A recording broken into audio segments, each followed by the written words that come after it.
இந்த நாட்டுக்காக உயிரிய கொடுக்கிற கூட்டம் கோடிக்கணக்கில் இருக்குடா. ஒருவேளை சோத்துக்கு கூட வழி இல்லாம, போட்டுக்கு துணி இல்லாம, இருக்க இடம் இல்லாம இருந்தா கூட உன் மாதிரி ஆளுங்களுக்கு ஒரு நாளும் துணை போக மாட்டாங்கடா.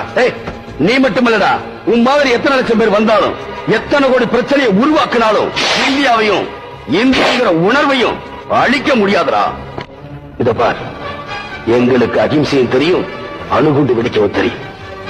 காந்தி பிறந்த இதே நாட்டில்தான் சுபாஷ் சந்திர போஸ் பிறந்திருக்கார். நான் காந்தியா நடந்துக்கிறதும், சுபாஷ் சந்திர போஸ் மாறுறதும் இனிமே நீ நடந்துக்கிறதும் இருக்கு.